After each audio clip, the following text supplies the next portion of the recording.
ವಿಷಯಗಳನ್ನ ಸ್ವಾಮಿ ನಮ್ಮೆಲ್ಲರ ಜೀವಿತದಲ್ಲಿ ಸ್ವಾಮಿ ನೀನು ತಿಳಿಯಪಡಿಸು ಎಂಬುದಾಗಿ ಒಪ್ಪಿಸಿಕೊಡುತ್ತಾ, ತಂದೆಯ ದೇವರೇ, ನಿಮ್ಮ ಕರಗಳಲ್ಲಿ ಒಪ್ಪಿಸಿಕೊಡುತ್ತೇವೆ. ನೀನು ನಿನ್ನ ಕೃಪೆಯ ಮೂಲಕವಾಗಿ ನಮ್ಮನ್ನು ನಡೆಸು. ಯೇಸುವಿನ ನಾಮದಲ್ಲಿ ಪ್ರಾರ್ಥಿಸುತ್ತೇವೆ ತಂದೆ, ಆಮೆನ್. ಕರ್ತನಲ್ಲಿ ಪ್ರೀತಿಯ ದೇವ ಜನರೇ, ಈ ಒಂದು ದಿವಸದಲ್ಲಿ ನಾವು ಸೇವಕರಾದಂತ ಕ್ಯಾಪ್ಟನ್ ಆಲನ್ ಫ್ರಾನ್ಸಿಸ್ ಗಾರ್ಡಿನರ್ ಎಂಬತಕ್ಕಂತ ಸುವಾರ್ತಿಕರು, ಸೇವಕರು ಆದಂತ ಇವರ ಕುರಿತಾಗಿ, ಇವರ ಜೀವನದ ಮೂಲಕವಾಗಿ ಇವರು ದೇವರ ಸೇವೆಯಲ್ಲಿ ಮಾಡಲ್ಪಟ್ಟಂತ ವಿಷಯಗಳಾಗಿರಬಹುದು ಮತ್ತು ದೇವರು ಇವರ ಸೇವೆಯನ್ನ ಮಾತ್ರವಲ್ಲದೆ ಕ್ರಿಸ್ತನಿಗಾಗಿ ಅಥವಾ ಸೇವೆಗಾಗಿ ತನ್ನ ಜೀವವನ್ನ ಪಣಕ್ಕಿಟ್ಟು ತನ್ನ ಜೀವವನ್ನು ಒಪ್ಪಿಸಿಕೊಡಲ್ಪಟ್ಟಂತ ವಿಷಯದ ಕುರಿತಾಗಿ ಈ ಒಂದು ದಿವಸದಲ್ಲಿ ನಾವು ಧ್ಯಾನಿಸುವಂತವರಾಗಿ ಕಾಣಲ್ಪಡೋಣ.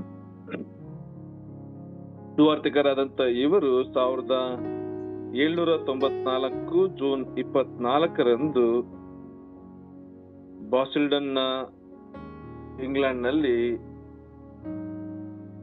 ಇವರು ಹುಟ್ಟಲ್ಪಡುತ್ತಾರೆ. ಉತ್ತಮವಾಗಿರ್ತಕ್ಕಂತ ಒಂದು ಆರ್ಥಿಕವಾದಂತ ನೆಲೆಯಲ್ಲಿ, ಉತ್ತಮವಾದಂತ ಕುಟುಂಬದಲ್ಲಿ ಬೆಳೆಯಲ್ಪಟ್ಟಂತ ಇವರ ತಂದೆ ನಂಬಿಕೆಯಲ್ಲಿ ಉತ್ತಮವಾಗಿ ನಿಲ್ಲಲ್ಪಟ್ಟಂತ ಒಬ್ಬ ವ್ಯಕ್ತಿಯಾಗಿ ಮಾತ್ರವಲ್ಲದೆ ಸೇವೆಯಲ್ಲಿ ಇರಲ್ಪಟ್ಟಿರ್ತಕ್ಕಂಥ ವ್ಯಕ್ತಿಯಾಗಿ ಕಾಣಿಸಿಕೊಳ್ತಾರೆ.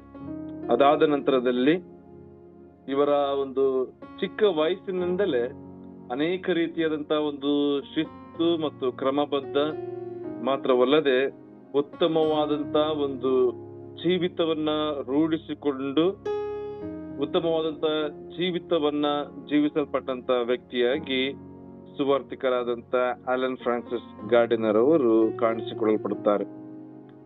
ಅನೇಕ ರೀತಿಯಾದಂತ ಧೈರ್ಯದಾಯಕವಾದಂತ ಒಬ್ಬ ವ್ಯಕ್ತಿ, ಕ್ರಮಬದ್ಧ ಮತ್ತು ಶಿಸ್ತುಬದ್ಧ ಜೀವಿತವನ್ನ ಜೀವಿಸಲ್ಪಟ್ಟಂತ ವ್ಯಕ್ತಿ ಇವರು ಆಗಿರುತ್ತಾರೆ.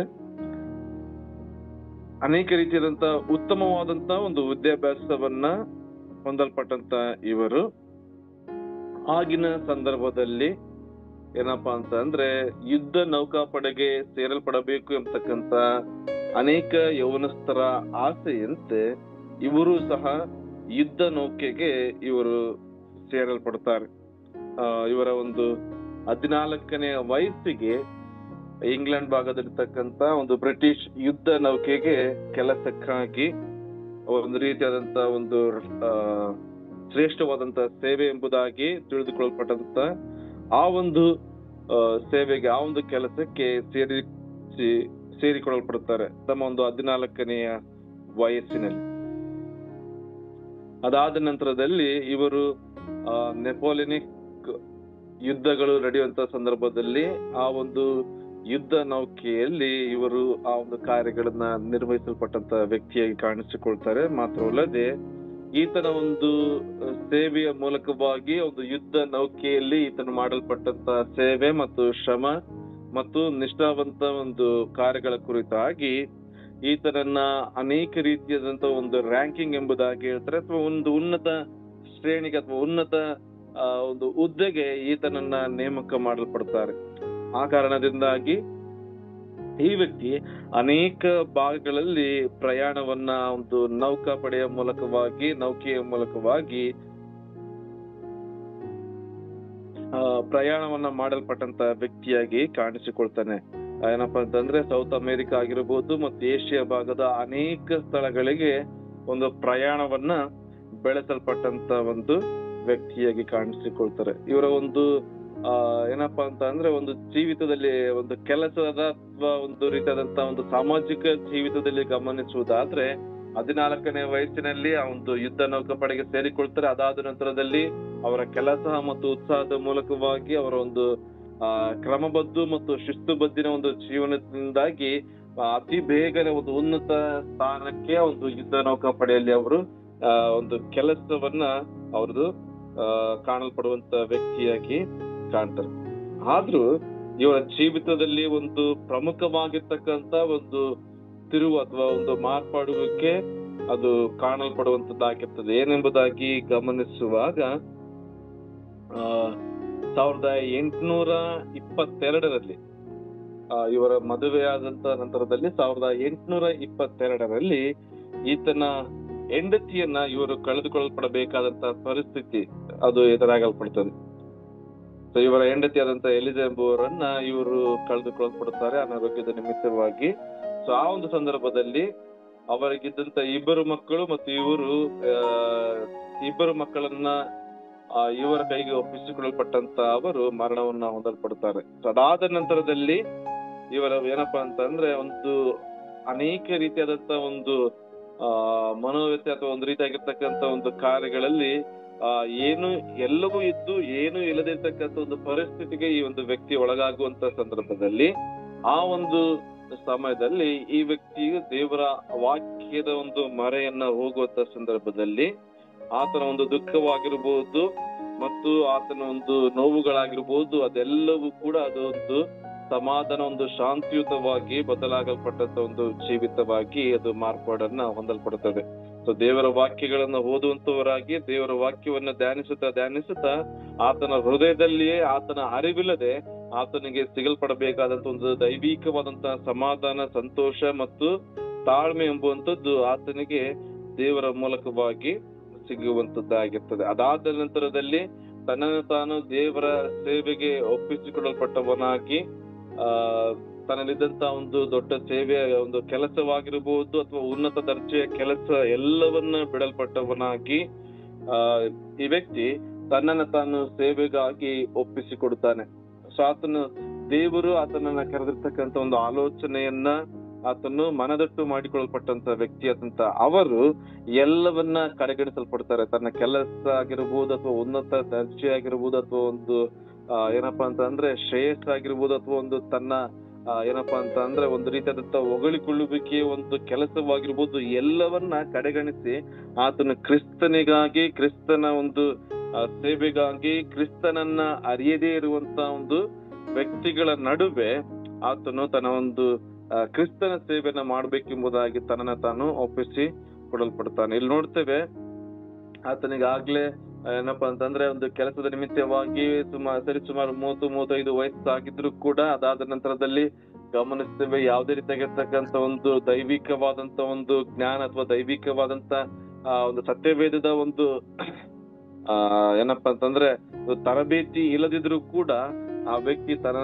ಸೇವೆಗೆ ಒಪ್ಪಿಸಿಕೊಡಲ್ಪಟ್ಟವನಾಗಿ ಇವರು 1830ರಲ್ಲಿ ಸೌತ್ ಆಫ್ರಿಕಾದ ಭಾಗದ ಒಂದು ಗುಂಪಿನ ಜುಲು ಎಂಬುವಂತ ಒಂದು ಗುಂಪಿನವರಿಗೆ ಸುವಾರ್ತೆಯನ್ನ ಸಾರುವುದಕ್ಕಾಗಿ ಇವರು ಹೋಗಲ್ಪಡ್ತಾರೆ. ನೋಡ್ತೇವೆ ಅನೇಕ ಕಷ್ಟಗಳು, ಅನೇಕ ರೀತಿಯಾದಂತ ಒಂದು ಜೀವಿತದಲ್ಲಿ ಸೋಲುಗಳನ್ನ ಅನುಭವಿಸಲ್ಪಟ್ಟಂತ ವ್ಯಕ್ತಿಯಾಗಿದ್ರು ಕೂಡ ದೇವರ ವಾಕ್ಯದ ಮೂಲಕವಾಗಿ ತನ್ನನ್ನು ತಾನು ಬದಲಾಯಿಸಿಕೊಳ್ಳಲ್ಪಟ್ಟಂತ ವ್ಯಕ್ತಿಯಾದಂತ ಇವರು ಕ್ರಿಸ್ತನ ಪ್ರೀತಿಯನ್ನ, ಕ್ರಿಸ್ತನ ನಾಮವನ್ನ ಪ್ರಚುರಪಡಿಸಬೇಕು ಎಂಬುವಂತ ಒಂದು ದೃಢವಾದಂತ ಒಂದು ಕಾರ್ಯಗಳನ್ನ ಮನಸ್ಸಿನಲ್ಲಿಟ್ಟುಕೊಳ್ಳಲ್ಪಟ್ಟವರಾಗಿ ಸೌತ್ ಆಫ್ರಿಕಾದ ಜುಲು ಎಂಬತಕ್ಕಂತ ಒಂದು ಗುಂಪಿನವರಿಗೆ ದೇವರ ವಾಕ್ಯಗಳನ್ನ ಸಾರುವುದಕ್ಕೆ ಈ ವ್ಯಕ್ತಿ ಹೊರಡಲ್ಪಡ್ತಾರೆ.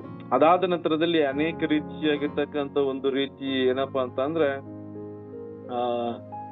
ಹಿನ್ನೆಲೆಯನ್ನ ಇವರು ಕಾಣುವಂಥದ್ದನ್ನ ನಾವು ಗಮನಿಸ್ತೇವೆ. ಯಾಕೆ ಅಂತ ಅಂದ್ರೆ ಅಲ್ಲಿ ನೋಡ್ತೇವೆ ಇವರು ಸೇವೆಗಾಗಿ ಹೋಗ್ಬೇಕೆಂಬುದಾಗಿ ಅಂದುಕೊಳ್ಳಲ್ಪಟ್ಟಿದ್ದಾರೆ, ಸೇವೆಗೆ ಇವರು ಕಾಲಿಡಲ್ಪಟ್ಟಿದ್ದಾರೆ. ಆದ್ರೆ ಅನೇಕ ರೀತಿಯಾದಂತ ಒಂದು ಆರ್ಥಿಕವಾದಂತ ಸಹಾಯಗಳ ಒಂದು ಸಮಸ್ಯೆಯಿಂದಾಗಿ ಅನೇಕ ಒಂದು ಮಿಷನರಿ ಸೊಸೈಟಿಗಳ ಒಂದು ಆರ್ಥಿಕ ಸಹಾಯಗಳು ಇವರಿಗೆ ಇಲ್ಲದಿರ್ತಕ್ಕಂಥ ಸಂದರ್ಭದಲ್ಲಿ ಮಾತ್ರವಲ್ಲದೆ ಅಲ್ಲಿರುವಂತ ಸ್ಥಳೀಯರ ಒಂದು ಏನಪ್ಪಾ ಅಂತಂದ್ರೆ ಒಂದು ರೀತಿಯಾಗಿ ಎದುರುಗಳ ಮೂಲಕವಾಗಿ ಮಾತ್ರವಲ್ಲದೆ ಬಹಳ ಕಠಿಣವಾದಂತ ಒಂದು ಪರಿಸ್ಥಿತಿ ಅಂತಂದ್ರೆ ಜೀವನ ಕ್ರಮಗಳು, ಅವರು ಇದ್ದಂತ ಒಂದು ಜೀವನ ಕ್ರಮ ಆಗಿರ್ಬೋದು, ಒಂದು ಸೌತ್ ಆಫ್ರಿಕಾದಿರ್ತಕ್ಕಂಥ ಒಂದು ಜೀವನ ಶೈಲಿ ಅಥವಾ ಒಂದು ಜೀವನ ಕ್ರಮ ಇವರನ್ನ ಏನಪ್ಪಾ ಅಂತಂದ್ರೆ ಅನೇಕ ರೀತಿಯಾಗಿ ಒಂದು ರೀತಿಯಾಗಿ ಘಾಸಿ ಒಳಪಡಿಸುವಂತ ಒಂದು ವಿಷಯಗಳಾಗಿ ಕಾಣಲ್ಪಡುತ್ತದೆ. ಅದಾದ ನಂತರದಲ್ಲೂ ಕೂಡ ಎಷ್ಟೇ ಇವರು ದೇವರ ಸೇವೆಯಲ್ಲಿ ಒಪ್ಪಿಸಿಕೊಟ್ಟು ಸೇವೆಗಳನ್ನ ಮಾಡಿದ್ರು ಕೂಡ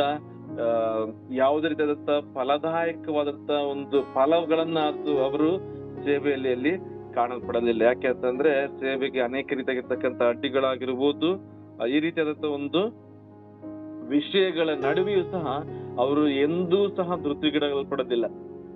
ಸೇವೆಗೆ ಯಾವುದೇ ರೀತಿಯಾದಂತ ಫಲಗಳು ಅವರು ಕಾಣದೇ ಇದ್ರು ಕೂಡ, ಎಲ್ಲರೂ ಅವರ ವಿರುದ್ಧವಾಗಿ ಕೆಲಸಗಳನ್ನ ಮಾಡ್ತಾ ಇದ್ರು ಕೂಡ, ಯಾವುದೇ ಆರ್ಥಿಕವಾದಂತಹ ಸಹಾಯವೂ ಅವರಿಗೆ ಸಿಗದೇ ಇದ್ರು ಕೂಡ ಎಲ್ಲವನ್ನ ಕಡೆಗಣಿಸಲ್ಪಟ್ಟವನಾಗಿ ಪುನಃ ಮತ್ತು ಅವ್ರೇನಪ್ಪಾ ಅಂತಂದ್ರೆ ಸೇವೆಗೆ ತಮ್ಮನ್ನ ಒಪ್ಪಿಸಿಕೊಡಲ್ಪಟ್ಟ ಕಾರಣದಿಂದಾಗಿ ಏನಪ್ಪಾ ಅಂತಂದ್ರೆ ಅಲ್ಲಿಂದ ಬರ್ತಾರೆ, ಅಲ್ಲಿಂದ ಪುನಃ ಅವರು ಹಿಂತಿರುಗಿ ಬರಲ್ಪಟ್ಟವರಾಗಿ ಅವರ ಒಂದು ಸೇವೆಯ ಒಂದು ಭಾಗವನ್ನ ಸೌತ್ ಅಮೆರಿಕ ಭಾಗಕ್ಕೆ ಅಲ್ಲಿ ಯಾವ ಯಾವ ಒಂದು ಸ್ಥಳಗಳಲ್ಲಿ ಕ್ರಿಸ್ತನ ಒಂದು ಪ್ರೀತಿಯನ್ನ, ಕ್ರಿಸ್ತನ ಒಂದು ನಾಮವನ್ನ ಅರಿಯದೇ ಇರ್ತಕ್ಕಂಥ ಒಂದು ಟ್ರೈಬ್ಗಳು ಎಂಬುದಾಗಿ ಹೇಳ್ತಾರೆ, ಆ ಒಂದು ಸ್ಥಳಗಳಿಗೆ, ಆ ಒಂದು ಪಂಗಡಗಳಿಗೆ ಕ್ರಿಸ್ತನ ಪ್ರೀತಿಯನ್ನ ಸಾರಲ್ಪಡಬೇಕೆಂಬತಕ್ಕಂಥ ಒಂದು ಕಾರ್ಯಗಳನ್ನ ಈ ವ್ಯಕ್ತಿ ಪ್ರಾರಂಭ ಮಾಡ್ತಾರೆ. ಇದರ ಮೂಲಕವಾಗಿ ಇವರು ಅನೇಕ ಒಂದು ಏನಂದ್ರೆ ಅನೇಕ ದೇಶಗಳಿಗೆ ಇವರು ಪ್ರಯಾಣವನ್ನ ಮಾಡಲ್ಪಡ್ತಾರೆ.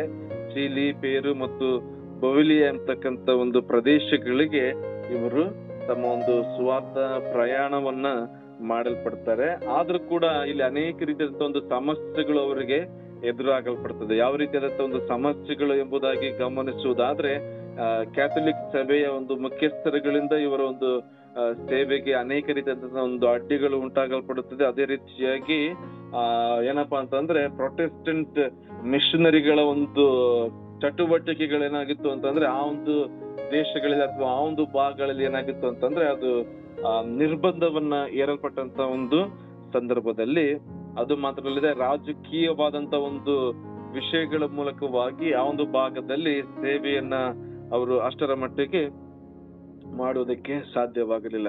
ಅದಾದ ನಂತರದಲ್ಲಿ ಅನೇಕ ಸ್ಥಳಗಳಲ್ಲಿ ಇವರು ಸೇವೆಯನ್ನ ಅಥವಾ ದೇವರ ವಾಕ್ಯಗಳನ್ನ ಸಾರಲ್ಪಡಬೇಕು ಎಂಬುದಾಗಿ ಅಂದುಕೊಂಡಾಗಲೂ ಕೂಡ ಅನೇಕ ರೀತಿಯಾದಂತ ಒಂದು ತಡೆಗಳು, ಅನೇಕ ರೀತಿಯಾಗಿರ್ತಕ್ಕಂಥ ಒಂದು ಏನಪ್ಪಾ ಅಂತಂದ್ರೆ ಎದುರುಗಳು ಆತನ ಜೀವಿತದಲ್ಲಿ ಅದು ಬರಲ್ಪಟ್ಟಿದೆ ಎಂಬುದಾಗಿ ನಾವು ಗಮನಿಸ್ತೇವೆ. ಆದ್ರೂ ಕೂಡ ಆ ವ್ಯಕ್ತಿ ಹೇಳ್ತಾರೆ ಏನಪ್ಪಾ ಅಂತಂದ್ರೆ, ಒಂದು ವೇಳೆ ನಾವು ದೇವರ ಸೇವೆಯನ್ನ ಅಥವಾ ದೇವರ ಸುವಾರ್ತೆಯನ್ನ ಜನರಿಗೆ ತಿಳಿಸದೆ ಹೋದರೆ ಅವರ ಒಂದು ಪಾಪದ ಒಂದು ಅಥವಾ ಅವರ ಒಂದು ಜೀವಿತದ ಒಂದು ರಕ್ತದ ಕಲೆಗಳು ನಮ್ಮ ಕೈಗಳಲ್ಲಿ ಅದು ಕಾಣಿಸಿಕೊಳ್ಳುತ್ತದೆ ಎಂಬುದಾಗಿ ಆ ವ್ಯಕ್ತಿ ಹೇಳುವಂತದ್ದನ್ನ ಇಲ್ಲಿ ನಾವು ಗಮನಿಸ್ತೇವೆ. ಅದಾದ ನಂತರದಲ್ಲಿ 1840ರಲ್ಲಿ ಈ ವ್ಯಕ್ತಿ ಏನ್ ಮಾಡ್ತಾರೆ ಅಂತ ಅಂದ್ರೆ ಸೌತ್ ಅಮೆರಿಕಾದ ಟೈರೋ ಡೆಲ್ ಫೋಗೋ ಎಂಬತಕ್ಕಂತ ಒಂದು ಪ್ರದೇಶಕ್ಕೆ ತಮ್ಮನ್ನು ತಾವು ಸೇವೆಗಾಗಿ ಅವರು ಹೋಗುವುದಕ್ಕೆ ಅವರು ಪ್ರಯಾಣವನ್ನ ಮಾಡ್ತಾರೆ. ಈ ಒಂದು ಭಾಗದಲ್ಲಿ ಗಮನಿಸುವುದಾದ್ರೆ ಹೇಗೆ ಇವರ ಒಂದು ಜೀವಿತ ಒಂದು ಮಾರ್ಪಾಡನ್ನ ಅಥವಾ ಒಂದು ರೀತಿಯಾಗಿರ್ತಕ್ಕಂಥ ಒಂದು ಕಷ್ಟದ ಪರಿಸ್ಥಿತಿಗಳನ್ನ ಇವರು ತುಂಬಿಕೊಂಡ್ರು ಎಂಬುದಾಗಿ ಗಮನಿಸುವುದಾದ್ರೆ, ಆ ಒಂದು ಸೌತ್ ಅಮೆರಿಕದ ಭಾಗದಲ್ಲಿರ್ತಕ್ಕಂಥ ಟೈರಾ ಡೆಲ್ ಫೋಗೋ ಎಂಬತಕ್ಕಂಥ ಆ ಒಂದು ಪ್ರದೇಶದಲ್ಲಿ, ಆ ಒಂದು ಭಾಗದಲ್ಲಿ ಕ್ರಿಸ್ತನನ್ನ ಅರಿಯದೇ ಇರ್ತಕ್ಕಂಥ ಒಂದು ಅನೇಕರು ಅಲ್ಲಿರುವಾಗಲೂ ಸಹ ಅಲ್ಲಿ ನೋಡ್ತೇವೆ, ಅನೇಕ ರೀತಿಯಾಗಿರ್ತಕ್ಕಂಥ ಕಠಿಣ ಪರಿಸ್ಥಿತಿಯಲ್ಲಿ ಇರುವಾಗಲೂ ಸಹ ಈ ವ್ಯಕ್ತಿ ಆ ಒಂದು ಸ್ಥಳಕ್ಕೆ ಹೋಗಲ್ಪಡುವುದಕ್ಕಾಗಿ ಹಡಗಿನ ಮೂಲಕವಾಗಿ ಇವರು ಪ್ರಯಾಣವನ್ನ ಮಾಡ್ತಾರೆ. ಇವರ ಜೊತೆಯಲ್ಲಿ ಇನ್ನು 6 ಸುವಾರ್ತಿಕರು ಸಹ ಅವರು ಪ್ರಯಾಣವನ್ನ ಬೆಳೆಸಲ್ಪಡ್ತಾರೆ. ಆದ್ರೆ ದುರಾದೃಷ್ಟ ಅಂತ ಅಂದ್ರೆ ಇವರು ಹೋಗ್ತಾ ಇದ್ದಂತ ಒಂದು ಮಾರ್ಗದಲ್ಲಿ ಇವರ ಒಂದು ಹಡಗು ಅದು ಏನಾಗುತ್ತೆ ಅಂತಂದ್ರೆ ಧ್ವಂಸವಾಗಿ ಉಳ್ಪಡ್ತದೆ. ಇವರಲ್ಲಿದ್ದಂತ ಊಟವಾಗಿರ್ಬೋದು ಅಥವಾ ಇವರಿಗೆ ಏನಪ್ಪಾ ಅಂತಂದ್ರೆ ಮೂಲಭೂತ ಸೌಕರ್ಯಗಳಾಗಿ ಇವರು ಇಟ್ಟುಕೊಂಡಿರ್ತಕ್ಕಂಥ ಪ್ರತಿಯೊಂದು ಎಲ್ಲವೂ ಅದು ಖಾಲಿಯಾಗಿ ಹೋಗುವಂತ ಸಂದರ್ಭದಲ್ಲಿ ಏನಾಗ್ತದೆ ಅಂತಂದ್ರೆ ಅನೇಕ ರೀತಿಯಾಗಿ 1848ರಲ್ಲಿ ಒಂದು ಟೈರಾ ಡೆಲ್ ಫೋಗೋ ಎಂಬತಕ್ಕಂತ ಒಂದು ಪ್ರದೇಶಕ್ಕೆ ಇವರು ಪ್ರಯಾಣವನ್ನ ಬೆಳೆಸ್ತಾರೆ. ಆ ಒಂದು ಪ್ರಯಾಣವನ್ನ ಬೆಳೆಸುವಂತ ಸಂದರ್ಭದಲ್ಲಿ ಇವರ ಒಂದು ವಯಸ್ಸು ಅವಾಗ ಸರಿಸುಮಾರು ಒಂದು 56 ವಯಸ್ಸು ಎಂಬುದಾಗಿ ಅಲ್ಲಿ ನಾವು ಅವರ ಒಂದು ಚರಿತ್ರೆಯಲ್ಲಿ ಗಮನಿಸ್ತೇವೆ. ಅವರ ಜೊತೆಯಲ್ಲಿ 6 ಜನ ಒಂದು ಸುವಾರ್ತಿಕರು ಸಹ ಹೋಗುವಾಗ ಹೇಳಿದಂತ ರೀತಿಯಲ್ಲಿ ಆ ಒಂದು ಹಡಗು ಅದು ಧ್ವಂಸವಾಗ್ತದೆ. ಅದಾದ ನಂತರದಲ್ಲಿ ಇವರು ಇಟ್ಟುಕೊಂಡಲ್ಪಟ್ಟಿರ್ತಕ್ಕಂಥ ಎಲ್ಲಾ ಇವರ ಒಂದು ಏನಪ್ಪಾ ಅಂತಂದ್ರೆ ಇವರು ಒಂದು ಜೀವನಕ್ಕೆ ಬೇಕಾಗಿರ್ತಕ್ಕಂಥ ಒಂದು ಮೂಲಭೂತವಾಗಿರ್ತಕ್ಕಂಥ ಎಲ್ಲ ಸೌಕರ್ಯಗಳು, ಆಹಾರವಾಗಿರ್ಬೋದು ಅಥವಾ ಎಲ್ಲವನ್ನ ಅದೇನಾಗ್ತದೆ ಅಂತಂದ್ರೆ ಕಳೆದುಕೊಳ್ಳಲ್ಪಟ್ಟಂತ ಇವರು ಅನೇಕ ರೀತಿಯಾಗಿ ಕಷ್ಟಕ್ಕೆ ಒಳಪಡಬೇಕಾಗಿರ್ತಕ್ಕಂಥ ಒಂದು ಪರಿಸ್ಥಿತಿಗಳು ಎದುರಾಗ್ತದೆ. ಅನೇಕ ದಿವಸಗಳವರೆಗೆ ಅಲ್ಲಿ ಊಟವಿಲ್ಲದೆ ಅನೇಕ ರೀತಿಯಾಗಿ ಕಷ್ಟಗಳ ಒಂದು ಪರಿಸ್ಥಿತಿಗಳನ್ನ ಎದುರಿಸ್ತಾರೆ. ಇಲ್ಲಿ ನೋಡ್ತೇವೆ, ಜ್ವರವಾಗಿರ್ಬೋದು, ಆ ಒಂದು ಏನಪ್ಪಾ ಅಂತಂದ್ರೆ ಅಧಿಕವಾಗಿರ್ತಕ್ಕಂಥ ಒಂದು ಚಳಿ ಜ್ವರದಿಂದ ಅಲ್ಲಿದ್ದಂತ ಅವರ ಜೊತೆಯಲ್ಲಿ ಹೋಗಿರಲ್ಪಟ್ಟಿರ್ತಕ್ಕಂಥ ಒಂದು 6 ಜನರು ಕೂಡ ಅಲ್ಲಿ ಮರಣವನ್ನು ಹೊಂದಲ್ಪಡುತ್ತಾರೆ. ಕೊನೆಗೆ ಈ ವ್ಯಕ್ತಿ ಮಾತ್ರ ಇವರು ಅಲ್ಲಿ ಬದುಕುಳಿತಾರೆ. ಆದ್ರೂ ಕೂಡ ಅನೇಕ ಏನಪ್ಪಾ ಅಂತಂದ್ರೆ ಅವ್ರಿಗೆ ಬೇಕಾಗಿರ್ತಕ್ಕಂಥ ಆಹಾರ ಇಲ್ಲ, ಏನಪ್ಪಾ ಅಂತಂದ್ರೆ ಸರಿಯಾಗಿ ಒಂದು ವಾತಾವರಣದ ಒಂದು ರೀತಿಯಲ್ಲಿ ವಾತಾವರಣವು ಅಧಿಕವಾಗಿ ಕಠಿಣವಾದಂತ ಒಂದು ವಾತಾವರಣ ಇರುವಾಗಲೂ ಸಹ ಅವರನ್ನ ಅವರು ರಕ್ಷಿಸಿಕೊಳ್ಳುವುದಕ್ಕೆ ಬೇಕಾದಂತ ಯಾವುದೇ ರೀತಿಯಾದಂತ ಒಂದು ಮೂಲಭೂತ ಸೌಕರ್ಯಗಳು ಕೂಡ ಅವರಿಗೆ ಅಲ್ಲಿ ಕಾಣಲ್ಪಡಲಿಲ್ಲ. ಆ ಕಾರಣದಿಂದಾಗಿ ಇವರು ಸಹ ಅಲ್ಲಿ ನೋಡ್ತೇವೆ, ಸರಿಯಾದಂತ ಒಂದು ದಿನಾಂಕ ಅಲ್ಲಿ ಇಲ್ಲದೆ ಇದ್ರು ಕೂಡ ಇವರು 1851ರಲ್ಲಿ ಮರಣವನ್ನ ಹೊಂದಲ್ಪಡ್ತಾರೆ ಪ್ರಿಯರೇ. ಸೊ ಏನ್ ನೋಡ್ತೀವಿ ಅಂತಂದ್ರೆ ಅನೇಕ ರೀತಿಯಾಗಿ ಒಂದು ಕಷ್ಟಗಳ ನಡುವೆ, ಅನೇಕ ರೀತಿಯಾದಂತ ಒಂದು ಅನಾರೋಗ್ಯದ ನಡುವೆಯೂ ಸಹ ಅಲ್ಲಿ ನೋಡ್ತೇವೆ ಆ ಒಂದು ಕಠಿಣವಾದಂತ ಪರಿಸ್ಥಿತಿ ಅವರ ಜೀವಿತಕ್ಕೆ ಬರ್ತದೆ ಎಂಬುದಾಗಿ ಅವರು ಅಂದುಕೊಂಡಿದ್ದಾಗಲೂ ಸಹ ಕ್ರಿಸ್ತನ ಪ್ರೀತಿಯನ್ನ ಅರಿಯದೇ ಇರ್ತಕ್ಕಂತ ಒಂದು ಸ್ಥಳಗಳಿಗೆ ಅವರು ಸಾಗಿಸಲ್ಪಡಬೇಕು ಎಂಬುದಾಗಿ ಅವರ ಒಂದು ಆಸೆಯಾಗಿತ್ತು ಎಂಬುದಾಗಿ ಆ ಒಂದು ಭಾಗದಲ್ಲಿ ಗಮನಿಸುವುದಾದ್ರೆ, ಯೋಬನು ಹೇಳುವಂತ ರೀತಿಯಲ್ಲಿ ಸತ್ಯಭೇದವನ್ನ ಅವ್ರ ಕೈಗಳಲ್ಲಿ ಇಟ್ಟುಕೊಳ್ಳಲ್ಪಟ್ಟವರಾಗಿ ಅವ್ರು ಹೇಳ್ತಾ ಇದ್ದಾರೆ, ದೇವರೇ ಕೊಟ್ಟನು ದೇವರೇ ತೆಗೆದುಕೊಂಡನು, ದೇವರ ಕರ್ತನ ನಾಮಕ್ಕೆ ಮಹಿಮೆ ಉಂಟಾಗಲಿ ಎಂಬುದಾಗಿ ಈ ರೀತಿಯಾಗಿ ತನ್ನ ಜೀವಿತವನ್ನ ಅವರು ಒಪ್ಪಿಸಿ ಕೊಡಲ್ಪಡ್ತಾ ಇದ್ದಾರೆ. ಇಲ್ಲಿ ನೋಡ್ತೇವೆ ಎಷ್ಟರ ಮಟ್ಟಿಗೆ ಅವರು ದೇವರ ಒಂದು ಕಾರ್ಯಗಳಲ್ಲಿ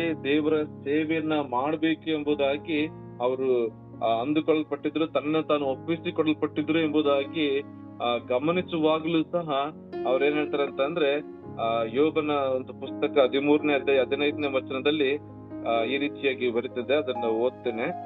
ಯೋಬನ ಪುಸ್ತಕ 13ನೇ ಅಧ್ಯಾಯ 15ನೇ ವಚನ, ಆಹಾ ಆತನು ನನ್ನನ್ನ ಕೊಲ್ಲುವನು, ಅದಕ್ಕಾಗಿ ಕಾದಿರುವನು ಎಂಬುದಾಗಿ. ಕೆಲವು ಭಾಷೆಗಳಲ್ಲಿ ಗಮನಿಸುವುದಾದ್ರೆ ಅವರು ನನ್ನನ್ನ ಕೊಲ್ಲುವುದಾದ್ರೂ ಕೂಡ ನಾನು ಆತನಲ್ಲಿ ಭರವಸೆ ಇಟ್ಟಿರುವೆನು ಎಂಬುದಾಗಿ. ಅಂದ್ರೆ ನನ್ನ ಜೀವವೇ ಹೋದ್ರೂ ಸಹ, ನನ್ನ ಜೀವವು ಹೋಗುವಂತ ಪರಿಸ್ಥಿತಿಯಲ್ಲೂ ಸಹ ನಾನು ದೇವರಲ್ಲಿ ಭರವಸೆ ಉಳ್ಳವನಾಗಿ ಇರುವೆನು ಎಂಬುದಾಗಿ. ಇಲ್ಲಿ ನೋಡ್ತೇವೆ ಅವರ ಒಂದು ಏನಪ್ಪಾ ಅಂತಂದ್ರೆ ಆ ಒಂದು ಟಯರ್ ಡೆಲ್ಫ್ ಹೋಗಿರ್ತಕ್ಕಂಥ ಪ್ರದೇಶಕ್ಕೆ ಇವರು ಹೋಗೋದಕ್ಕೆ ಆಗದಿದ್ರು ಕೂಡ ಅಲ್ಲಿ ಸೇವೆಯನ್ನ ಮಾಡುವುದಕ್ಕೆ ಅನೇಕ ಕಠಿಣವಾದಂತಹ ಪರಿಸ್ಥಿತಿಗಳು ಅನುಭವಿಸಿದಾಗಲೂ ಸಹ ಅಲ್ಲಿ ಕ್ರಿಸ್ತನಿಗಾಗಿ ಒಂದು ರೀತಿಯಾದಂತ ರಕ್ತ ಸಾಕ್ಷಿಯಾಗಿ ಆ ವ್ಯಕ್ತಿ ಮರಣವನ್ನ ಹೊಂದಲ್ಪಟ್ಟ ನಂತರದಲ್ಲಿ ಅದರ ಮೂಲಕವಾಗಿ ಆ ವ್ಯಕ್ತಿ ತೋರಿಸಲ್ಪಟ್ಟಂತ ಒಂದು ಏನಪ್ಪಾ ಅಂತಂದ್ರೆ ಸೇವೆಯ ಒಂದು ಸೇವೆಗಾಗಿ ಒಪ್ಪಿಸಿಕೊಡಲ್ಪಟ್ಟಂತ ಒಂದು ವಿಷಯದ ಮೂಲಕವಾಗಿ ಅಲ್ಲಿ ನೋಡ್ತೇವೆ ಅನೇಕರು ಆ ಒಂದು ಭಾಗಕ್ಕೆ ಆ ಒಂದು ಪಂಗಡದ ಜನರಿಗೆ ಸುವಾರ್ತೆಯನ್ನ ಸಾರುವುದಕ್ಕಾಗಿ ಅಲ್ಲಿ ಹೋಗಲ್ಪಟ್ರು ಎಂಬುದಾಗಿ ಗಮನಿಸ್ತೇವೆ. ಅದು ಮಾತ್ರವಲ್ಲದೆ ಅದರ ಮೂಲಕವಾಗಿ ಆ ಒಂದು ಬ್ರಿಟಿಷ್ ಕ್ರಿಶ್ಚಿಯನ್ ಆ ಒಂದು ಸಂಘದವರು ಒಂದು ಸಂಸ್ಥೆಯನ್ನ ಪ್ರಾರಂಭಿಸ್ತಾರೆ. ಅದರ ಹೆಸರೇನಪ್ಪಾ ಅಂತಂದ್ರೆ ಸೌತ್ ಅಮೆರಿಕನ್ ಮಿಷನರಿ ಸೊಸೈಟಿ ಎಂಬುದನ್ನ ಇದರ ಮೂಲಕವಾಗಿ ಪ್ರಾರಂಭ ಮಾಡ್ತಾರೆ. ಅದರ ಮೂಲಕವಾಗಿ ಆ ಒಂದು ಸಂಸ್ಥೆಯ ಮೂಲಕವಾಗಿ ಅನೇಕ ಮಿಷನರಿಗಳು ಆ ಒಂದು ಟಯರೋ ಡೆಲ್ ಫೋಗೋ ಎಂಬತಕ್ಕಂತ ಪ್ರದೇಶಕ್ಕೆ ಸುವಾರ್ತಿಕರಾಗಿ ಹೋಗಲ್ಪಡುತ್ತಾರೆ. ಮಾತ್ರವಲ್ಲದೆ ಅನೇಕ ಸಭೆಗಳು ಆ ಒಂದು ಭಾಗದಲ್ಲಿ ಅದು ಪ್ರಾರಂಭವಾಗ್ತದೆ. ಅನೇಕರಿಗೆ ಏನಪ್ಪಾ ಅಂತಂದ್ರೆ ಇವರ ಒಂದು ಆ ಜೀವಿತ ಏನಪ್ಪಾ ಅಂತಂದ್ರೆ ಫ್ರಾನ್ಸಿಸ್ ಗಾರ್ಡನರ್ ಇವರ ಒಂದು ಜೀವಿತ ಅನೇಕ ಮಿಷನರಿಗಳಿಗೆ ಒಂದು ರೀತಿಯಾಗಿರ್ತಕ್ಕಂಥ ಸ್ಫೂರ್ತಿದಾಯಕವಾದಂತ ಒಂದು ವಿಷಯವಾಗಿ ಅದು ಕಾಣಲ್ಪಡ್ತದೆ. ಇದರ ಮೂಲಕವಾಗಿ ನಾವು ತಿಳಿದುಕೊಳ್ಳಲ್ಪಡಬೇಕಾದಂತ ಒಂದು ವಿಷಯಗಳನ್ನ ಗಮನಿಸುವಾಗ ಅಲ್ಲಿ ನೋಡ್ತೇವೆ, ಕರೆದಾತನು ಆತನು ನಂಬಿಗಸ್ತನಾಗಿರುವಂತಹ ಕಾರಣದಿಂದಾಗಿ ನಮ್ಮ ಎಂತಹ ಕಷ್ಟದ ಒಂದು ಅಥವಾ ಕಠಿಣವಾದಂತಹ ಪರಿಸ್ಥಿತಿಯಲ್ಲೂ ಸಹ ನಾವು ದೇವರ ಮೇಲೆ ಭರವಸೆಯನ್ನ ನಾವು ಇಡಲ್ಪಟ್ಟವರಾಗಿ ಕಾಣಿಸಲ್ಪಡಬೇಕು. ಏನಪ್ಪಾ ಅಂತಂದ್ರೆ ನಮ್ಮನ್ನ ಕರೆದಿದ್ದಾರೆ ಎಂಬುದಾಗಿರುವಾಗ ಎಂತ ಕಷ್ಟಗಳೇ ಬಂದ್ರು ಸಹ ನಮ್ಮನ್ನ ಏನಪ್ಪಾ ಅಂತಂದ್ರೆ ಮರಣಕ್ಕೆ ಒಪ್ಪಿಸಿದ್ರು ಸಹ ಪರವಾಗಿಲ್ಲ, ನಾವು ದೇವರ ಸೇವೆಯಲ್ಲಿ ಇರುವಾಗ ಖಂಡಿತವಾಗಿ ಅದಕ್ಕೆ ತಕ್ಕ ಪ್ರತಿಫಲವನ್ನ ದೇವರು ನಮಗೆ ಕೊಡುವಂತವನಾಗಿದ್ದಾನೆ. ಏನಪ್ಪಾ ಅಂತಂದ್ರೆ ಅದರ ಮೂಲಕವಾಗಿ ಇವರ ಒಂದು ಜೀವಿತದ ಮೂಲಕವಾಗಿ ನಾವು ಕಾಣಲ್ಪಡುವಂತ ಒಂದು ವಿಷಯ ಏನಪ್ಪಾ ಅಂತಂದ್ರೆ, ಪ್ರೀತಿ ಇಲ್ಲದಿರ್ತಕ್ಕಂಥ ಅಥವಾ ಕ್ರಿಸ್ತನ ಪ್ರೀತಿಯನ್ನ ಕಾಣದೇ ಇರುವಂತ ವ್ಯಕ್ತಿಗಳ ಬಳಿಗೆ ಕ್ರಿಸ್ತನ ಪ್ರೀತಿಯನ್ನ ತೆಗೆದುಕೊಂಡು ಹೋಗಲ್ಪಡಬೇಕು ಎಂಬುದಾಗಿ ಇವರ ಒಂದು ಬಯಕೆ ಆಗಿತ್ತು. ಮಾತ್ರವಲ್ಲದೆ ಇವರ ಜೀವನದ ಮೂಲಕವಾಗಿ ಅನೇಕರಿಗೆ ಒಂದು ರೀತಿಯಾದಂತಹ ಸ್ಫೂರ್ತಿದಾಯಕವಾದಂತಹ ಜೀವಿತವನ್ನ ಈ ವ್ಯಕ್ತಿ ನಮಗೆ ಅವರು ತಿಳಿಸಲ್ಪಟ್ಟಿದ್ದಾರೆ ಪ್ರಿಯರೇ. ಅದು ಮಾತ್ರವಲ್ಲದೆ ನಾವು ಈ ಒಂದು ದಿವಸದಲ್ಲಿ ದೇವರ ವಾಕ್ಯದ ಭಾಗವನ್ನ ಗಮನಿಸುವುದಾದ್ರೆ ಮಾರ್ಕನ ಬರೆದಂತ ಸುವಾರ್ತೆಯ ಭಾಗವನ್ನ 6ನೇ ಅಧ್ಯಾಯ 53ರಿಂದ 56ನೇ ವಚನದವರೆಗೆ ಈ ಒಂದು ಭಾಗದಲ್ಲಿ ಗಮನಿಸುವಾಗ ಇಲ್ಲಿ ನಾವು ಗಮನಿಸ್ತೇವೆ, ಯೇಸು ಸ್ವಾಮಿ ಅನೇಕ ರೀತಿಯಾಗಿರ್ತಕ್ಕಂಥ ಒಂದು ಅದ್ಭುತಗಳನ್ನ ಮಾಡಲ್ಪಟ್ಟಿದ್ದಾರೆ. ಅನೇಕ ರೀತಿಯಾಗಿರ್ತಕ್ಕಂಥ ಒಂದು ಬಾಧೆಗಳಿಂದ ಅಲ್ಲಿ ಅವರು ಬಿಡುಗಡೆಯನ್ನ ಮಾಡಿ ನಡೆಸಲ್ಪಟ್ಟಿದ್ದಾರೆ. ಅದಾದ ನಂತರದಲ್ಲಿ ಅವರೇನಪ್ಪಾ ಅಂತಂದ್ರೆ ಸಮುದ್ರವನ್ನ ದಾಟಿ ಗೆನಜರೇತ್ ಇರ್ತಕ್ಕಂಥ ಪ್ರದೇಶಕ್ಕೆ ಅವರು ಬರ್ತಾ ಇದ್ದಾರೆ. ಇಲ್ಲಿ ಬಂದ ನಂತರದಲ್ಲಿ ಅನೇಕರ ಒಂದು ನಂಬಿಕೆ ಹೇಗಿದೆ ಎಂಬುದಾಗಿ ಇಲ್ಲಿ ಗಮನಿಸುವಾಗ ಯೇಸು ಕ್ರಿಸ್ತನ ಒಂದು ಕುರಿತಾದಂತ ಒಂದು ಸಾಕ್ಷಿ ಅನೇಕ ಜನಗಳಿಗೆ, ರೋಗದಲ್ಲಿರ್ತಕ್ಕಂಥವರಿಗೆ, ವ್ಯಾಧಿಗಳಲ್ಲಿರ್ತಕ್ಕಂಥವರಿಗೆ, ಮಾತ್ರವಲ್ಲದೆ ಮೈಗಳಲ್ಲಿ ನೆಟ್ಟಗಿಲ್ಲಿರ್ತಕ್ಕಂಥ ಅನೇಕ ವ್ಯಕ್ತಿಗಳಿಗೆ ಅದು ಸಾರಲ್ಪಟ್ಟದಾಗಿದೆ. ಸೊ ಅಲ್ಲೆಲ್ಲ ಅನೇಕರ ಒಂದು ಸಾಕ್ಷಿ ಹೇಗೆ ಅಲ್ಲಿ ಮಾತನಾಡಲ್ಪಡ್ತದೆ ಎಂಬುದಾಗಿ ಗಮನಿಸುವಾಗ ನಾವು ಸುವಾರ್ತೆಯನ್ನ ಸಾರುವುದಕ್ಕಿಂತಲೂ ಅಧಿಕವಾಗಿ ಸಾಕ್ಷಿಗಳು ಅಧಿಕವಾದಂತಹ ಸೇವೆಯನ್ನ ಮಾಡ್ತದೆ ಎಂಬುದಾಗಿ ಇಲ್ಲಿ ಸಹ ನಾವು ಗಮನಿಸ್ತೇವೆ. ಏನಪ್ಪಾ ಅಂತಂದ್ರೆ ಆಗ್ಲೇ ದೇವರಲ್ಲಿ ಅಧಿಕವಾಗಿರ್ತಕ್ಕಂಥ ಒಂದು ಅದ್ಭುತಗಳನ್ನ, ಅತಿಶಯಗಳನ್ನ ಬೇರೊಂದು ಭಾಗದಲ್ಲಿ ಮಾಡಿರ್ತಕ್ಕಂಥದ್ದು ಅನೇಕ ಜನರಿಗೆ ಒಂದು ರೀತಿಯಾಗಿ ಏನಪ್ಪಾ ಅಂತಂದ್ರೆ ಒಂದು ಹೇಗೆ ಒಂದು ಗುಂಡು ಸಿಡಿಯುವಂತ ಸಂದರ್ಭದಲ್ಲಿ ಅದು ಅನೇಕರಿಗೆ ತಗಲುವಂತದ್ದಾಗಿರ್ತದೆ, ಅದೇ ರೀತಿಯಾಗಿ ಇಲ್ಲಿ ಆ ಒಂದು ಕ್ರಿಸ್ತನ ಮಾಡಿದಂತ ಒಂದು ಅತಿಶಯಗಳು, ಅದ್ಭುತಗಳು ಅನೇಕರಿಗೆ ಅದು ತಿಳಿಸಲ್ಪಟ್ಟಂತ ಒಂದು ವಿಷಯವಾಗಿ ಅನೇಕರಲ್ಲಿ ಒಂದು ರೀತಿಯಾದಂತ ನಂಬಿಕೆ ಕಾಣ್ತದೆ. ಏನಂತ ಅಂದ್ರೆ ನಮಗೆ ಅಟ್ಲೀಸ್ಟ್ ಅವರ ಒಂದು ಬಟ್ಟೆಯ ಗುಂಡಿಯನ್ನಾದ್ರೂ ಅಥವಾ ಒಂದು ಬಟ್ಟೆಯನ್ನು ಮುಟ್ಟಿದ್ರೆ ಸಾಕು ನಮಗೆ ಸ್ವಸ್ಥತೆ ಆಗ್ತದೆ ಅಂತಕ್ಕಂಥದ್ರ ಮಟ್ಟಿಗೆ ಅವರು ಕ್ರಿಸ್ತನಲ್ಲಿ ನಂಬಿಕೆಯನ್ನು ಇಡಲ್ಪಟ್ಟವರಾಗಿ ಅಲ್ಲಿ ಬರ್ತಾ ಇದ್ದಾರೆ. ಅದೇ ರೀತಿಯಾಗಿ ಇವತ್ತಿನ ದಿವಸಗಳಲ್ಲಿ ನಮ್ಮ ಸಭೆಗಳಿಗೆ ಅನೇಕರು ಬರ್ತಾರೆ. ಏನಪ್ಪಾ ಅಂತಂದ್ರೆ ನಮಗೆ ಸೇವಕರುಗಳು ಪ್ರಾರ್ಥನೆ ಮಾಡಿದ್ರೆ ಸಾಕು, ಅಥವಾ ನಾವು ಪ್ರಾರ್ಥನೆಯಲ್ಲಿ ದೇವರ ಸಮ್ಮುಖದಲ್ಲಿ ಬಂದ್ರೆ ಸಾಕು, ದೇವರು ನಮಗೆ ಸ್ವಸ್ಥತೆಯನ್ನ ನೀಡ್ತಾನೆ ಎಂಬುದಾಗಿ ಅದೇ ರೀತಿಯಾದಂತಹ ಕಾರ್ಯಗಳನ್ನ ನಾವುಗಳು ಈ ಒಂದು ಸೇವೆಯ ಭಾಗದಲ್ಲಿ ಮಾಡ್ತಾ ಇದ್ದೇವೆ. ಅನೇಕರಿಗೆ ಸೇವೆಯ ಒಂದು ಮಾರ್ಗದಲ್ಲಿ, ಸೇವೆಯ ಒಂದು ದಿವಸಗಳಲ್ಲಿ, ಸೇವೆಯ ವಿಚಾರದಲ್ಲಿ ಅನೇಕರಿಗೆ ಮಾದರಿಯಾದಂತಹ ಜೀವಿತವನ್ನ ಜೀವಿಸ್ತಾ ಇದ್ದೇವೆ. ನಾವು ಒಂದು ವೇಳೆ ಏನಪ್ಪಾ ಅಂತ ಅಂದ್ರೆ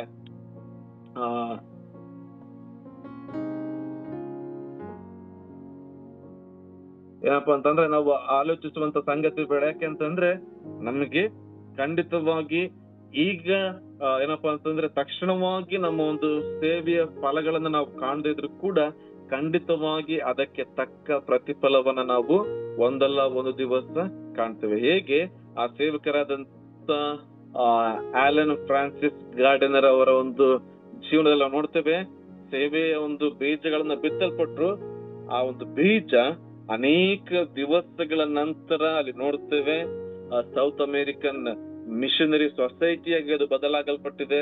ಅನೇಕ ದೇವರ ಆಲಯಗಳು, ಸುವಾರ್ತೆ ಅನೇಕ ಭಾಗಗಳಲ್ಲಿ ಆ ಒಂದು ಪಂಗಡದ ಅನೇಕ ಜನರಿಗೆ ಅದು ಅನೇಕ ರೀತಿಯಾಗಿ ತಿಳಿಸಲ್ಪಟ್ಟಿದೆ. ಅದೇ ರೀತಿಯಾಗಿ ನಾವುಗಳು ದೇವರು ನಮ್ಮನ್ನು ಅಧಿಕವಾಗಿ ಉಪಯೋಗಿಸುವಂತವನಾಗಿದ್ದಾನೆ.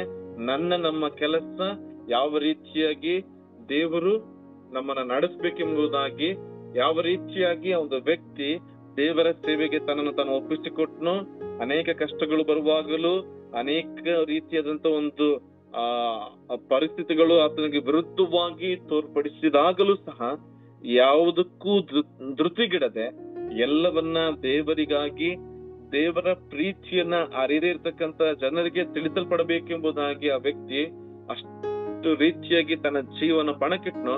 ಅದೇ ರೀತಿಯಾಗಿ ನಾವುಗಳು ಸಹ ದೇವರ ಸೇವೆಯಲ್ಲಿ ನಮ್ಮ ಜೀವಿತಗಳನ್ನು ಒಪ್ಪಿಸಿಕೊಡುವಾಗ ಖಂಡಿತವಾಗಿ ದೇವರು ನಮ್ಮನ್ನ ಆತನ ಸೇವೆಯಲ್ಲಿ ಅಧಿಕವಾಗಿ ಉಪಯೋಗಿಸುವಂತವನಾಗಿದ್ದಾನೆ. ನಾವು ಪ್ರಾರ್ಥನೆಗಳನ್ನು ಮಾಡಿಕೊಳ್ಳೋಣ. ಕೃಪೆಯಲ್ಲಿ ಐಶ್ವರ್ಯ ಭರಿತನಾದಂತ ನಮ್ಮ ಮಹಾಸ್ವರ್ಗೀಯ ತಂದೆ ದೇವರೇ, ನಿನ್ನ ನಾಮಕ್ಕೆ ಸ್ತೋತ್ರವಾಗಲಿ.